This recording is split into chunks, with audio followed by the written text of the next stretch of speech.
Hi guys, and welcome back to the 10-day Stock Market Masterclass of Investowise, where we are going to study everything that you need to learn about stock market investing. And for this day 5, let us have a preliminary study about stock charts. What are the basic parts and what do they tell you when it comes to the timing of the trades that you plan to do?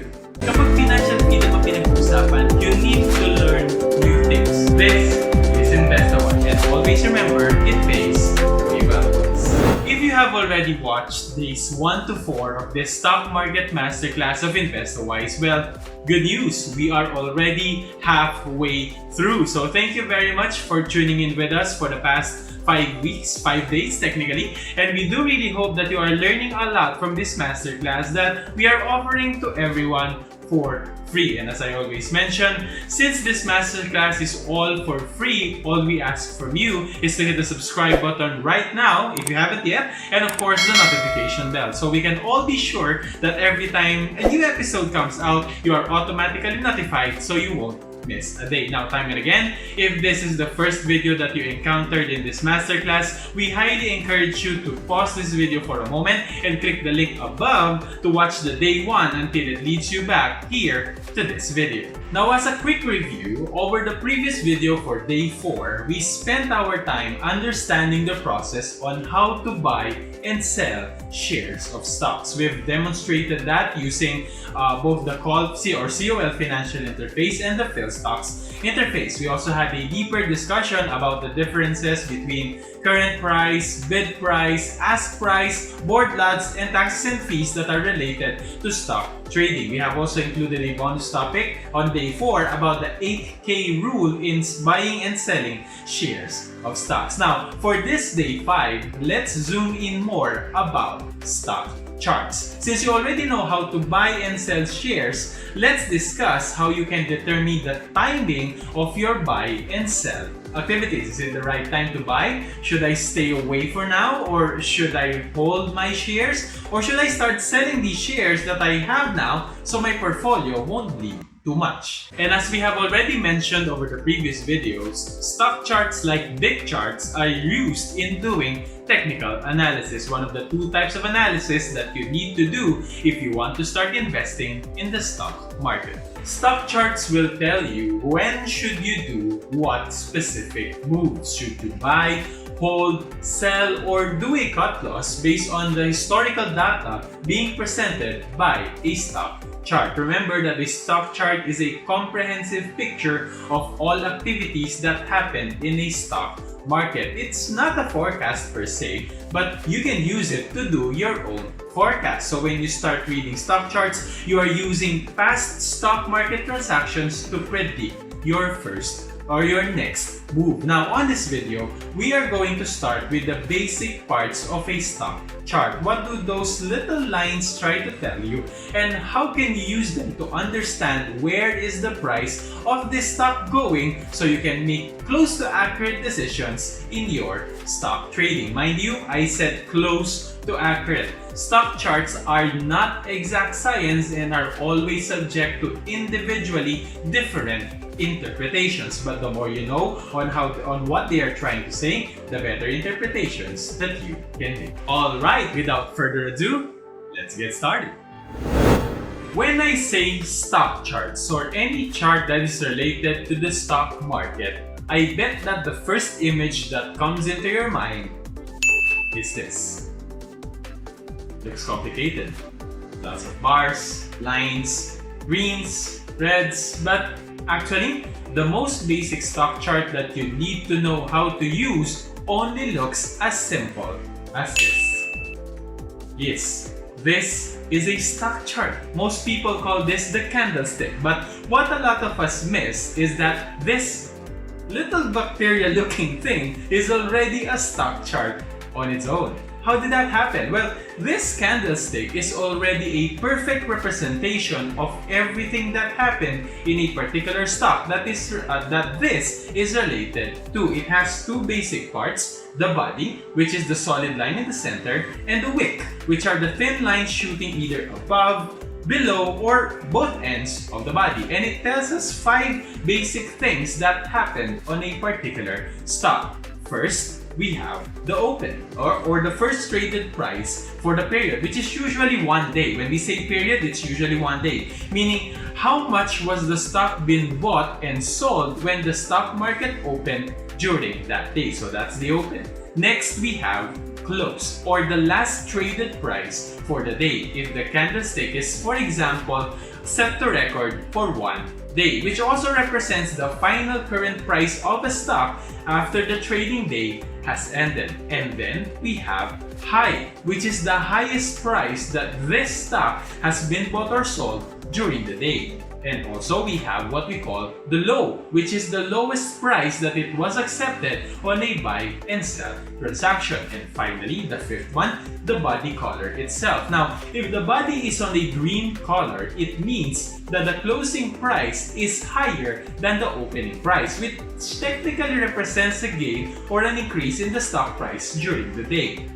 So if it's green, then the lower part of the body is the opening price here, while the upper part of the body is the closing price, which is technically higher. But if it's red, the body is red, that means that the closing price is lower than the opening price. So the upper part, it represents the opening price or the open, and the lower part is the closing price or the close, which tells us that it's quite a bad day for this particular stock. See, just by looking at a single candlestick like this, you already have a summary of what happened today for this particular shares of stocks. Did it perform well during the day? Are they pushing the price upward, or are they kicking it further down? Now, to appreciate this further, let's talk about some examples. Say for this candlestick, the body is quite long and it ended up green, and the upper wick is much longer than the lower wick. What does this tell us? Well, most probably, sellers are shooting higher asking price, and buyers keep on taking them, okay? It may be that this stock, let's say, opened at 110 pesos today, so that's the open. They tried that one here. They tried to push the price down to 108, which is our low here. But sellers demanded for up to 121 pesos. And buyers agreed with it, because if they didn't, then there is no trade that will happen. And of course, no impact on this little candlestick. But the day actually ended at 115, which is our close, which still leaves us a 5 peso gain for each share of this stock, which is actually a very good gain. Now, so what? What do I get from that? Well, for me, okay, since the upper wick here is long while the lower wick is not that far from the opening price, this some kind of tells me that there is still a very huge allowance for some possible gains for tomorrow. This long upper wick tells me that tomorrow the stock price may start at 115. Not a definite thing to happen, of course, but the probability is high, and sellers may still push the stock higher or the stock price higher up to 121, which is our high yesterday or today, or even more, considering the fact that some buyers already accepted that high price today. Then why not tomorrow, right? Does that mean should I buy? Well, if you have the same interpretation and it gives you enough confidence on this stock, then why not? There is no absolute rule to follow, but at least you got some clues. Now, what if it's the other way around? Say, like this one, the body ended long, but this time red, and the lower wick is the one quite longer than the upper wick. Well, that's scary, since it gives me the impression that buyers were successful at demanding for a lower price of this stock, and the market is even trying to push it further down. Say it opened at 110, sellers tried an asking price of as high as 112, but buyers kept bidding for lower prices until it stumbled face down until this low of 80, but it quite recovered at the end of the day at 95. In this case, I have a bad feeling that tomorrow they will keep on kicking the stock price downwards until they reach again this low end or even lower. Now, what if the candlestick ends like this? Okay, green, but short body, and the lower wick is very long. It may look positive since it's green, but it doesn't look healthy for me because they managed to push the closing price upwards at the end of the day, giving them a gain at the end of the day. But a lot of traders are making a riot, to kick the price down, and I have a bad feeling on what happens tomorrow. Getting the point now? This is how you read candlesticks. Well, these are just examples. Of course, these candlesticks may look a lot of different ways, which can be subject to a lot of different interpretations, and of course, you may arrive to a lot of investing decisions by just looking at a single candlestick. Now, of course, one candlestick is just one day. So it's really not enough for you to arrive at a more reasonable move for your buy or sell decision. Enter the stock chart that we know, which is a collection of hundreds of candlestick charts over a specified period, which enables us to read a better story about this specific stock that we are looking at in a more detailed picture. Now, if on the first time that you saw this chart a while ago, it looks weird and intimidating for you, I have a nice feeling that by now you already are quite comfortable on what you are looking at. Obviously, on the body of the chart are candlesticks, but this time we are looking at hundreds of candlesticks over a longer time frame, so we know where this stock is actually going. Say, for this stock chart of PLDT or TEL, which is their ticker symbol, over the past few days, their stock price seems to be going downward, indicated by the several red candlesticks here. But if we zoom out, for the entire 2020, from this point up to that point, the price still went up by around 300 pesos per share actually. So, but if we zoom further, for the past 3 years, we would realize that it actually went down from around 1,900 down to 1,300, which is a whopping loss of 600 pesos per share. Now, if we zoom further, since 2013, their stock price was actually cut by more than half, more than 3,000 to now 1,300. Hey, that's extremely confusing. For the past 6 months, this chart is telling me that the stock price is going down, but over the past year, it tells me that it's actually going up. Or for the past 5 years, it says it's going down again, which is true. Well, all of them are true. Remember, these are not predictions. They are historical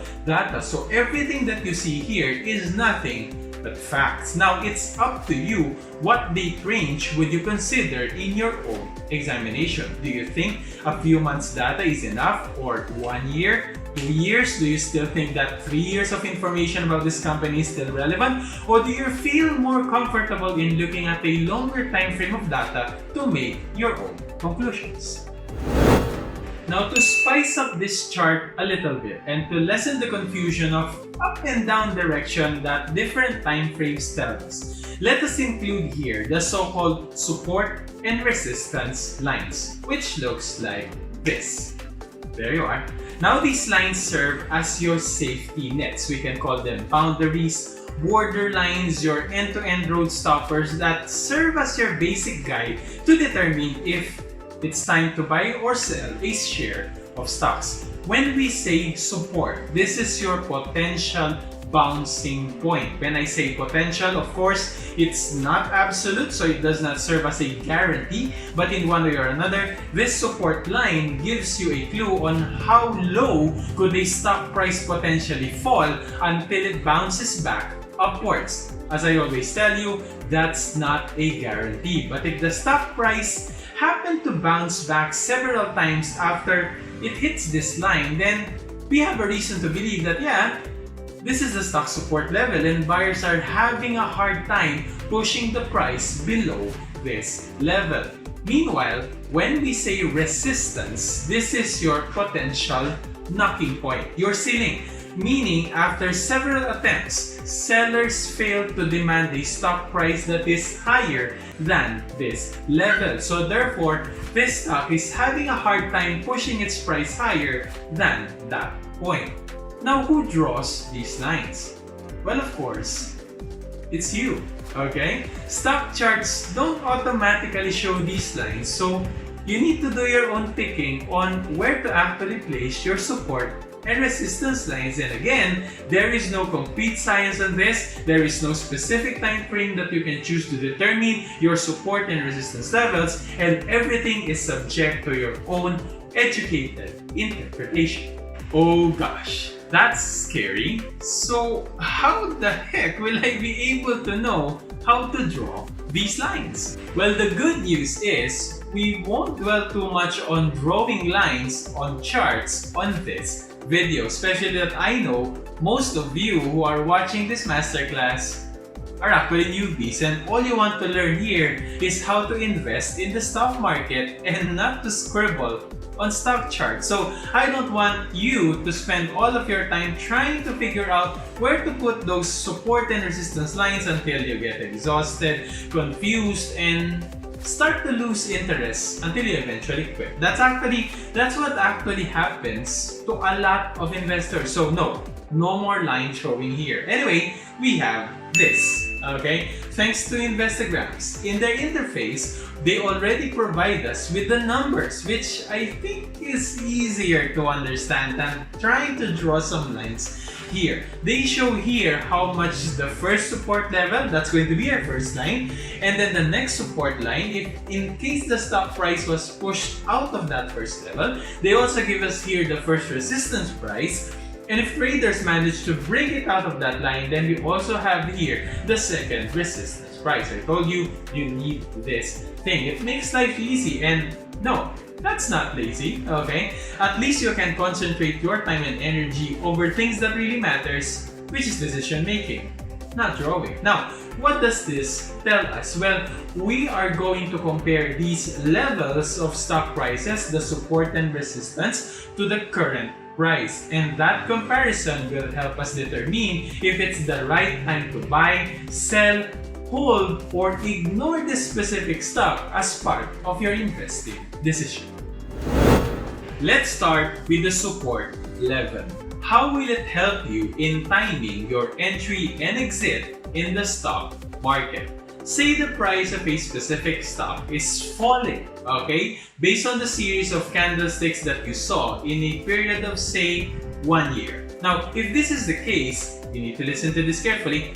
You don't need to automatically be scared and stay away from this stock. You don't need that, okay? Remember that in the stock market, if everyone is scared, everyone is jumping off the ship, and everyone is willing to take unreasonably low price just to escape the stock market, even though, okay, facts tells us that the company has a very huge potential to make money. Now, the proper thing to ask is this: how near is the current price of that stock from the nearest support?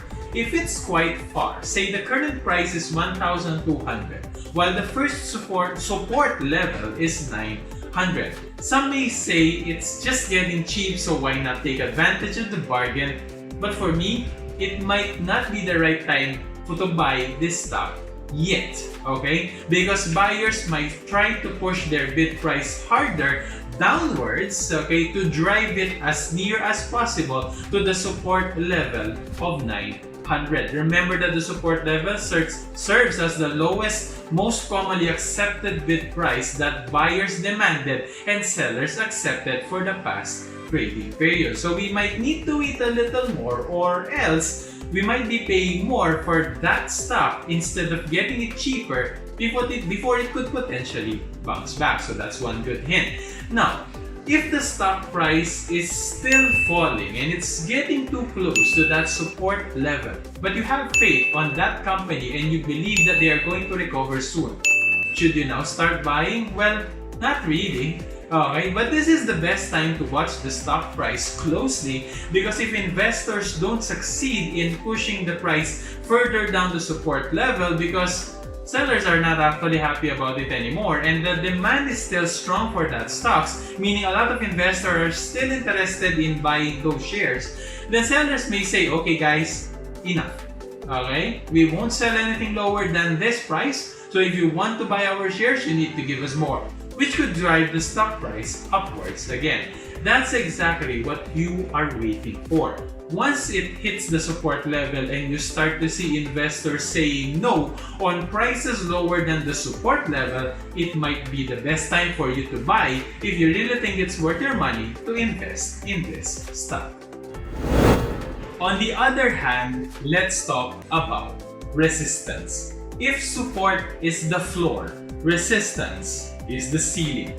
Resistance serves as the highest, most commonly accepted ask price that sellers demanded and buyers accepted for the past trading period. Meaning, even though the stock price is falling, it still has the potential of going up again. But the safest price level to assume might not be more than the resistance price. On the other hand, even though the stock price is rallying up, you may not expect it to be driven higher than the resistance level. For example, if a stock price is shooting up, it doesn't necessarily mean that this stock is a good stock to buy. A lot of newbie investors are being fooled by this kind of thinking. Usually, the public notices a stock when it's already rallying up, shooting long green bars and giving the impression to people that, oh God, a lot of people are making gains from this stock, I should invest in this. But after they buy that stock, it starts to fall down. Is it a scam? Conspiracy? Syndication? Actually, we just haven't read the stock chart properly, if you even did, okay? If you encounter this, the proper question to ask is this: how far is the current price of that stock from the nearest resistance point? If it's already too close, okay, it might not be the right time to buy this stock because you might be reaching the point where nobody would accept the price that is higher than the price that you bought those shares, which obviously would either limit your profit or you might not get any profits at all. So you need to be extra careful. You need to make sure that, okay, this stock is going up, but do I still have an allowance for potential gains? Or is the stock price that I got already the dead end? Okay? Resistance levels can guide you in being conscious over those things. Okay, everything that I told you a while ago is all known. But what if, okay, the current price of that stock that you are eyeing to buy is quite far from the resistance level and the trend is upwards? Should I now buy this stock? Not yet, boy. Don't rush. If you see this happen, don't buy yet. But this is the perfect time to monitor the demand for that stock. How would you do that? Well, you can go back to the stock information provided by Investograms and check, is the volume high? Okay? Volume is another part of a stock chart that is very important for you to read on. When we say volume, this represents the number of trades that happen over a particular stock in a particular day. It tells you how many times did the stocks of that company exchange hands during the day. One buy transaction, one volume up. One sell transaction, another volume up. What about? Well, if the stock price is going up and the volume is high, okay, then a lot of investors are actively buying this stock at an increasing stock price. Now, if the stock price is going down and the volume is also high, then a lot of investors are throwing their shares even though they are getting less, which pushes the price downwards. Now, if the stock price shot quite high, okay, but the volume is very, very low, only a few people are actually interested in that stock, which may not support the rally and may cause the stock price to fall down again because those few investors who bought it at a high price may start to get desperate to get their money back. Meanwhile, a falling stock price with a very low volume may just be a weak attempt to bring the price down, and not a lot of investors are supporting the idea. For example, the PLDT shares here based on Investograms interface gives us this volume for the most recent trading day. Well, of course, seeing a number like this won't be enough for us to arrive at a conclusion about the demand. doesn't mean anything. Okay? So we can try to compare this to another similar company of, let's say, Globe Telecom. Now, if you think, after comparing those two companies, the volume of Globe and the volume of PLDT, you think that PLDT's trading volume is indeed high, meaning there are a lot of people who are trading that stock, and the trend is upward, and it's still far from the resistance level. Look at all of those factors. Then it might be the best time for you to start buying, because you know that the market is trying to push the price upwards and you still have a lot of good allowance for some gains. Of course, that's not an absolute rule and does not guarantee anything, but at least you have a good basis to support your action before doing anything or not doing anything, as the case may be. And there you have it. Well, sorry guys, but I actually lied. If you remember, I told you in the earlier part of this video that I'm going to teach you when, should you buy or sell shares of stocks, but we ended up discussing how, to correctly make your buy and sell decisions. Well, the reason behind is, of course, if you know the reason why should you do a buy or sell of a specific stock, if you have a concrete basis like the way you interpret these stock charts that are available for us for free, then you'll know the right timing of your stock trades and have a better position in your investment as compared to doing stock investing blindly. So I hope you enjoyed this episode, and as always, I hope you will be able to take home another big chunk of learning about stock investing from this day 5 of the 10-day Stock Market Masterclass. Now, on day 6, since we now know the basic chart parts, we will set up some advanced looking charts and do an advanced technical analysis so you can train your eyes on how to read charts better. Are you excited? I am very excited. Okay, so we're already halfway through in this masterclass, so make sure that you are subscribed to our channel by clicking the subscribe button right now down below, and of course the notification bell, so you will get notified when our day 6 video is released. So again, thank you very much for joining us in this day 5 of our masterclass. I'm Mix, I'm your Cashflow Management Coach, and this is your 10-day Stock Market Masterclass of Investowise. And always remember, it pays to be well-wise.